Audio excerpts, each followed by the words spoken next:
An endangered green sea turtle found in Nova Scotia will soon be returned to the wild. The young turtle spent a week getting some TLC at the home of a couple of veterinarians here, and today she landed in Bermuda. Kathleen Martin is Executive Director of the Canadian Sea Turtle Network. So first off, can you tell me a bit about this turtle that was found, how it was found, where it was found, and what condition was it in? It was found by a couple in Scots Bay, Dale and Peggy Brown, who are walking the beach. They walk the beach to clean up all the garbage that they find there, and a week ago today actually, and it was alive on the beach. And typically we see these cold stunned sea turtles, and when they're found, they're dead. So this was really exciting. So talk to me about this cold stunned. How do they end up in that condition on our shores? Yeah, so these are small sea turtles. They're hard-shelled sea turtles, Kemp's Ridley, loggerheads, and green sea turtles. Scotti was a green sea turtle, and they're juveniles, which means they're quite young. We think Scotti's about 5 years old, and they find themselves in water that's too cold for them to manage, and they become hypothermic. It's something that happens routinely. We see off the coast of Massachusetts, for example, at this time of year. We don't tend to get large numbers of them in Nova Scotia or in the Maritimes, but we're starting to see more of them. So this has been a very busy November. Scotti was one of 8 turtles that we found and the only living one. So how hard is it to keep them healthy once you get them? Like, what kind of TLC do they need? So Scotti was really lucky. We have amazing veterinary care. Dr. Pat Pryor and Dr. Chris Harvey Clark who are taking care of her and their home. You have to just watch for hypothermia. Hypothermia is incredibly difficult to treat, both in humans and certainly in sea turtles.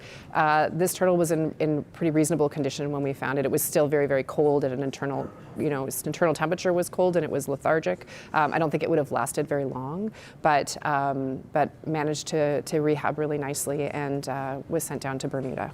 So once Scotti landed in Bermuda, what happened next? Where are the next steps? She's just gotten there, so okay. Literally with a couple of hours ago. So it was a huge process to get the turtle. The turtle's an endangered species. Green turtles all sea turtles are endangered internationally, and green sea turtles are included in that. And so to transfer an endangered species across international lines is a really big deal and required the cooperation of so many people, including at DFO and the permitting people, and also Air Canada actually was amazingly helpful in transporting her. So the place where we could get her the easiest, even though it's farther than the United States, was Bermuda, simply because of permitting reasons and deadlines and things. And so now she's there being rehabbed in one of the Bermuda Aquarium Museum and Zoo, their aquarium facilities, with their veterinarians looking after her, just making sure that she's going to be healthy enough to go back into the wild. And she's headed back to the wild as soon as possible. And what kind of time frame are they looking at? They haven't said. I think it's hard to say. I think it depends on the needs of the individual turtle. So it'll be a little bit.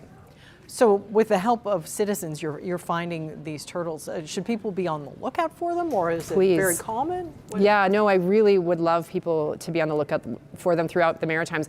This is new. This is baseline information that we have on these animals, and the numbers of them, being found are, like I said, there have been a lot this year. We have a volunteer beach patrol program that we run through the Canadian Sea Turtle Network. People can join or just walk the beaches and look to see if you can find the turtles. And in Nova Scotia, it's harder than it is in other places because most of our beaches are rocky. And the turtles are tiny. Scotti's carapace, or her top shell, was 30 centimeters, approximately 30 centimeters long. So you're looking for something about the size of a ruler, right? A school ruler. So it's tricky to find them. They're gray or brown. And so they can, and then if they're flipped over, they're white, so they can look a lot like rocks. So it's really just important to kind of look around. And the people who have found them really are like environmental heroes in Nova Scotia, not just because they're finding these sea turtles, but because they're on their beaches cleaning them up and getting all the garbage off of the beaches. So that's a big deal. Why do you think she was able to survive when the others weren't? She was a little bit bigger than the turtles that we typically see, so I think she had a little bit more fat on her maybe, but also I think she was found early, and I think that's the trick of it, right? I think there are a couple of turtles we've just gotten last week where I thought, 24 more hours or 48 hours earlier we might have been able to find a live animal, but for the most part it's just getting lucky enough to find it quickly and to find it the first time it washes up, because particularly for the ones that are found in the Bay of Fundy, you're dealing with Fundy tides, right? There's nothing that can fight, that, particularly if you're a sick animal and you've lost the ability to kind of swim with any strength, right? So I think they wash up more than once sometimes. So I think if you catch them the first time they come in, you might get lucky. But now the water temperatures are so cold, it's just a long shot for us. But we're really fighting to make sure we can find all the ones we can, and we're so grateful for the help of everybody. Yeah, well, this one obviously paid off, so it that's really some good did. news. We're thrilled. It's only the second time in 25 years that one of them has survived longer than 48 hours. So a really big deal for us. And often you feel like kind of the sea turtle coroner, so it's nice to suddenly feel like a sea turtle rehab person, Some happy news for a change. Yes, all for right. sure. Well, thank you so much for your time. We appreciate it. Thank you very much for your interest.